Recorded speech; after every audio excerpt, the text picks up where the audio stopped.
नमस्कार, मैं हूं आपके साथ आस्था कौशिक। देवबंद के दारुल उलूम से एक बार फिर से हेट स्पीच सामने आई है। सोशल मीडिया प्लेटफॉर्म्स पर यह बयान सामने आया है, यानी दिल्ली हिंसा की आग अभी बुझी नहीं कि धर्म के ठेकेदारों ने आग में घी डालने का काम शुरू कर दिया।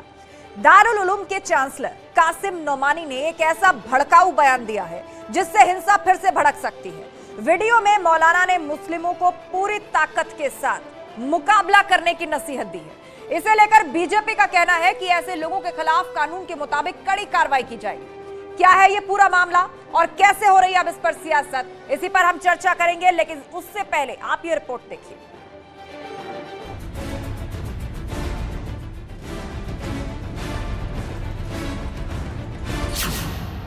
यूपी में मजहब की आड़ में दंगे का नारा बुलंद।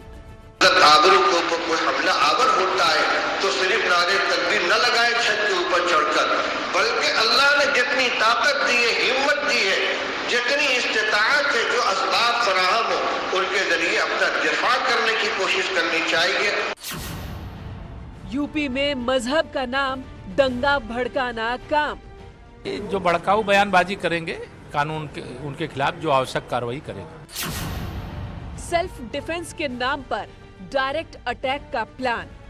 दूसरे वर्ग के लोगों को धमकाना, तो ये सब अब चलने वाला नहीं है। देश बदल चुका है, देश के लोग बदल चुके हैं और सरकारें भी बदल चुकी हैं। दिल्ली में मोदी हैं और यूपी में योगी हैं। ये बात को इनको अच्छे से समझ लेना चाहिए। हो रहा है एक हाथ में कुरान, एक हाथ में कंप्यूटर की बात आदरणीय मोदी जी कर रहे हैं, लेकिन ये एक हाथ में बंदूक और एक हाथ में पत्थर की बात कर रहे हैं या उनको जज्बाती करने की बात कर रहे हैं। इनकी बातों से तो यही निकल कर आ रहा है, ये अलगाववाद बांट रहे हैं, आतंकवाद बांटने की बात कर रहे हैं, ये लोगों को उकसाने की बात कर रहे हैं। तो ये बहुत दुर्भाग्यपूर्ण है और ऐसे लोगों पर भी कार्रवाई होना चाहिए।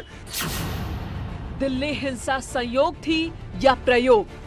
तो अब तक 25 लोगों की गिरफ्तारी हो चुकी है इस पूरे मामले पर, जिसमें कि जो 6 हथियार भी बरामद किए गए हैं। जो वीडियो में शख्स दिख रहा है गोली चलाता हुआ, यूनुस उर्फ सोनू, उसको भी गिरफ्तार कर लिया गया है। और इस पूरे मामले पर 2 FIR दर्ज की गई हैं, एक पत्थरबाजी की घटना को लेकर, दूसरी जो बजरंग दल और विश्व हिंदू परिषद के जो कार्यकर्ता थे वो बिना परमिशन के जो शोभा यात्रा निकाली थी उसको लेकर। आज महाबहस इसी पर।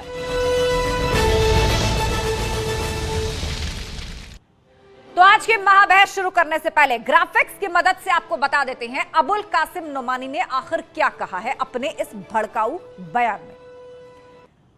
अगर हम पर हमला हुआ तो हम बुजदिल बनकर ना बैठें। अबुल कासिम नोमानी के ये लफ्ज हैं। छत से नारा बुलंद ना करें, अल्लाह ने जितनी ताकत दी है उसके साथ मुकाबला किया जाए। देश के कानून में आत्मरक्षा का अधिकार, बुजदिली का रास्ता छोड़े। सीधे तौर पर भड़काने वाली बात है जो यहां पर नोमानी करते हुए नजर आ रहे हैं। इस पर हम बहस करेंगे। चर्चा के लिए गेस्ट पैनल हमारे साथ जुड़ चुका है। एसएन सिंह भाजपा प्रवक्ता हमारे साथ हैं। थोड़ी देर में समाजवादी पार्टी समर्थक मीसम जैदी भी जुड़ेंगे। दानिश कुरैशी सामाजिक कार्यकर्ता वो भी हमारे साथ होंगे। शिशिर चतुर्वेदी हमारे साथ जुड़ गए हैं, हिंदू महासभा के प्रवक्ता हैं। और AL बनर्जी भी जुड़ेंगे, पूर्व DGP हमारे साथ। लेकिन सबसे पहले सवाल एसएन सिंह जी, ये बताइए, इस तरह के भड़काऊ बयान आप लोग खंडन तो कर रहे हैं और ये भी कह रहे हैं देश बदल चुका है, वैसा नहीं चलने वाला, आखिर कार्रवाई अब तक क्यों नहीं हुई?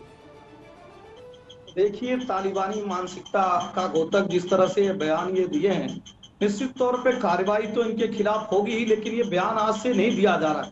लगातार इस तरह के बयान भारत में और इस समाज के द्वारा दिया जाता रहा है। और जो कार्रवाई की बात ये कर रहे हैं, जहाँ पे ये बहुसंख्यक थे जम्मू कश्मीर में, वहां पे भी हिंदू धर्म ने कुछ नहीं किया, सीधे कार्रवाई करके उनको जो है और वहां से हिंदुओं को का पलायन करा दिया जाता है। मैं तो यही कहूंगा कि हम लोगों का जो नारा था, सर्वभौम सुखनों की बात हम करते हैं। कुछ लोग सिर्फ मैं सुखी, मेरा धर्म सुखी, मेरा भगवान सुखी, बस वो इस तरह की बात करते हैं। हम सर्वश्रेष्ठ की बात करते हैं। कुछ लोग सिर्फ हमारा श्रेष्ठ, सुविधा अनुसार वो जो है धर्म को मानेंगे, सुविधा अनुसार शरीयत को मानेंगे, सुविधा अनुसार जो है वो कानून को मानेंगे। मैं ये बता देता हूँ, ये बदलता हुआ भारत है, बदलता हुआ उत्तर प्रदेश है। ये सिर्फ कहने की बात रह गई है, जुबानी जमा खर्च की बात रह गई है। आप देखेंगे इनके ऊपर तो कार्रवाई होगी। ऐसे मानसिकता जिन के अंदर भी है उनके खिलाफ भी कार्रवाई हो रही है। और मैं तो ये कह रहा हूँ, ये तकलीफ क्यों हो रहा है? क्योंकि हम सो रहे थे। जब हम जग गए हैं, जब हम अपने अधिकारों की रक्षा करने की बात करने लगे हैं, जब तक हम सोए थे तब तक आप ये कहते रहे। आज हम भी जग गए, हम ये जान रहे हैं अब आप कुछ ऐसा नहीं कर सकते हैं। कानून का पालन करना होगा। देश में रहना है तो देश कानून से चलेगा, संविधान से चलेगा। सुविधा अनुसार नहीं होगा कि कभी आप शरीयत से चलेंगे और कभी संविधान से चलेंगे। देश है, देश का एक कानून है और देश संविधान से चलता है, किसी धर्म की बनाई हुई मान्यताओं के आधार पर नहीं चलता है। हमारे साथ शिशिर चतुर्वेदी भी हैं, हिंदू महासभा के स्पोक्स पर्सन है। शिशिर चतुर्वेदी जी, चर्चा यहां पर यह चल रही है कि सेल्फ डिफेंस के नाम पर एक तरह से दंगों जैसे भड़काने वाली बात करना अब तक ये पूर्व में भी होता हुआ आया है, लेकिन अब कहा जा रहा है कि हिंदू जाग चुका है, अब इस तरह की बातें नहीं चलेंगी। भाजपा कह रही है कि पूर्व में भी इस तरह की बातें होती थी, आदत पड़ चुकी है, लेकिन अब ऐसा नहीं चलने वाला। देखिए, घर का जो बुजुर्ग होता है वो अपने बच्चों को संभालता है, उनको सही दिशा दिखाता है। लेकिन यहाँ ये मौलाना साहब जो है देवबंदी, ये महाराज करते क्या है, ये अपने युवाओं को उनको भड़काने का कार्य करते हैं। दूसरी तरफ इनका एक दूसरा चेहरा ऑर्गेनाइज्ड क्राइम की तरफ ले जाता है। देखिए, एक संगठित अपराध है। इनका बुर्का, जो इनकी धार्मिक पहचान है महिलाओं की, वो बुर्का पहन के ये गोली चलाएंगी, बम फेंकेंगी सीआरपीएफ कैंपों पे। मस्जिदें जो है आतंक का अड्डा बनती जा रही हैं। जिस प्रकार से आप देखिए, दिल्ली में ताहिर हुसैन आपके जो नेता थे, उनके समय में बड़े बड़े गुलाल वहां पर बम गोली चलाने का काम करते थे। इस बार फिर मस्जिदों से बम गोली चली। खरगोन हो, करौली हो, मस्जिदों से आतंक फैलाया गया, पूरा देश देखा। लाउड स्पीकर जो मस्जिदों पर लगा है, उसका दुरुपयोग आपने देखा। कश्मीर से लाउड स्पीकर से चिल्ला के कहा गया कि हिंदुओं अपनी माँ बहन बेटियां छोड़ दो हमारे लिए और कश्मीर छोड़ के चले जाओ। तो ये इस तरीके के इनके जितने कृत्य है वो एक आदमी के लिए नहीं है, सब पशु के समान है, जानवरों वाला इनका काम का तरीका है। दूसरे धर्मों के प्रति इनकी जो इनका चित्र है उसको आप देखिए। मकबूल फिदा हुसैन उसने हिंदू देवी देवताओं के अश्लील चित्र बनाए, और जब उनके लात पीठ पे पड़ने की, पिछवाड़े पे लात पड़ने की स्थिति आई तो भाग गए देश भगोड़ा। एक मिनट देखिए शिशिर जी, आप हिंदू महासभा के प्रवक्ता हैं, एक वरिष्ठ हैं, और ये महाबहस का मंच है, टेलीविजन है, इसको परिवार के साथ बैठकर लाखों लोग देखते हैं एक साथ। तो मेरी यही दरख्वास्त है कि भाषा की मर्यादा बनाए रखें, अपनी बात पूरी कीजिए। अच्छा, देखिए जी, उसके बाद ये मकबूल फिदा हुसैन नग्न चित्र बनाते देवी देवताओं के। दाऊद इब्राहिम यहाँ बम विस्फोट करते, भाग जाते इस्लामिक कंट्री।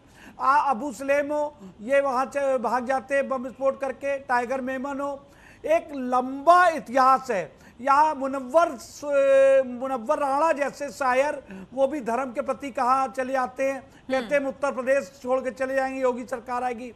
तो ठीक है, आप एक एक करके शिशिर जी एक एक करके बहुत सारी घटनाएं गिनवा रहे हैं, लेकिन मुझे बताइए कि यदि किसी मौलाना के इस तरह भड़काने वाले बोल सामने आते हैं, वो ये कह रहे हैं कि अब चुप बैठने से कुछ नहीं होगा, मतलब हम पर कोई हमला करे तो अल्लाह के वास्ते चुप बैठना अब सही नहीं है। मतलब सीधे तौर पर वो ये कन्वे करना चाह रहे हैं अपनी कम्युनिटी को कि अब शायद हथियार उठाने का वक्त आ गया है, अब जंग छेड़ देने का वक्त आ गया है। तो अलग अलग धर्म संप्रदाय से जुड़े हुए लोग इस समाज में, इस देश में रहते हैं, सबके अपने अपने एसोसिएशन बने हुए हैं, आप भी हिंदू महासभा से हैं। तो यदि इस तरह के भड़काने वाले बोल किसी मौलाना की तरफ से सामने आते हैं तो इस पर आप लोगों का क्या स्टैंड होगा? आप कानूनी लड़ाई लड़ेंगे